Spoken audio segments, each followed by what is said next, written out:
Welcome to this explainer. Today, we are unpacking a blueprint that literally shapes the destiny of over 1 billion people.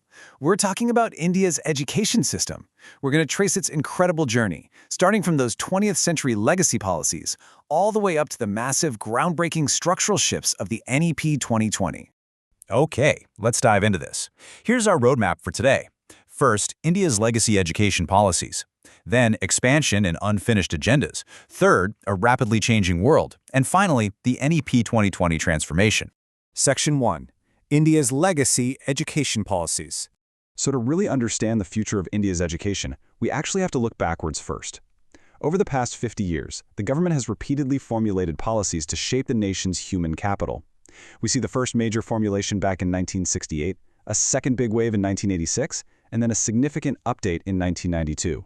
And, these weren't just minor administrative tweaks. They were massive national efforts to build up the country's collective knowledge, skills, and physical capacity. Now, what were these older policies actually trying to achieve? Well, the goals were incredibly ambitious. They aimed to use education as the main engine for economic development and to completely eradicate illiteracy. But it went a lot deeper than just reading and writing. Policymakers viewed education as a heavy-duty tool for profound social equalization. We're talking about correcting regional imbalances, empowering women, and firmly securing a place for disadvantaged groups and minorities. They clearly recognize that education is a vital instrument for social justice. Section 2. Expansion and unfinished agendas. Make no mistake, those previous decades saw some absolutely monumental triumphs in building human capital. Most crucially, education was formally recognized as a fundamental right in India. That is a historic milestone for any developing nation. Because of these policies, there was a staggering increase in the sheer number of educational institutions. This caused a massive boost in student enrollment across all levels. Suddenly, millions of people who previously had zero access to formal learning found the school doors wide open for them, all backed by some really important curriculum reforms. Now, what's really interesting about this slide is the sharp contrast. Because despite that massive, undeniable institutional expansion, India was still left with some major unfinished agendas. The data reveals a pretty stark reality. Equity and quality, they remained massive hurdles.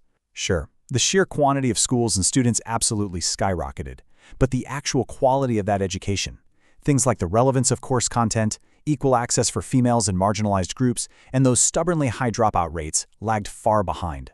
The system grew physically, but unfortunately, it left huge gaps in true equity and high-quality learning. Section 3. A rapidly changing world. Because while India was grappling with all those domestic hurdles, the rest of the globe didn't just sit still. Think about it. Back when those 1986 and 1992 frameworks were drafted, civic participation was relatively limited, and environmental concerns were mostly highly localized. Fast forward to today, and that reality has completely flipped. Over the last 3 decades, we've seen vastly increased participation across political, social, and economic processes by literally all groups. Plus, we have the huge emergence of global climate and environmental changes. Basically, these shifts acted as catalysts that rendered the older educational frameworks obsolete. You simply cannot prepare a workforce for the complex world of the 2020s using a blueprint from 1986. Section 4. The NEP 2020 transformation.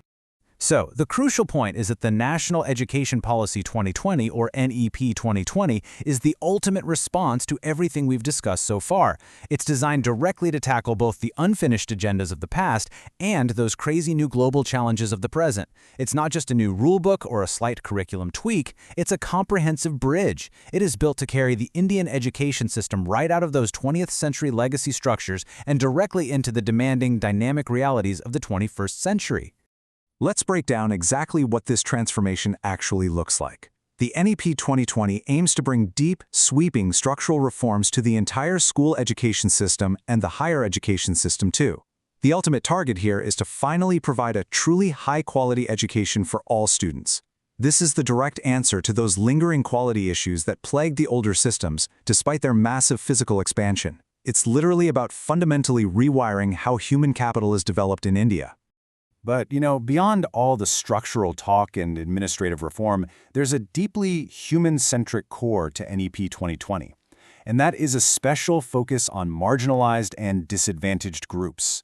The policy explicitly targets the students who fell through the cracks during those past expansions. By focusing heavily here, the goal is to make sure that human capital growth doesn't just benefit a select few, but actually lifts up the entire population. It's tackling those persistent equity challenges head-on with real empathy and structural support. Which brings us to our final and maybe most important question. Will these structural reforms actually empower the next generation to overcome India's persistent equity challenges and tackle our complex new global realities? History shows us that while building more schools is entirely possible, achieving true nationwide quality and equity is incredibly difficult. NEP 2020 lays out a really bold, sweeping framework, but its true test won't just be in its grand vision. It's going to be in its daily implementation in classrooms across the country over the coming decades. Thanks for joining me on this explainer. I hope this gave you some solid insight into the massive evolution of India's education landscape.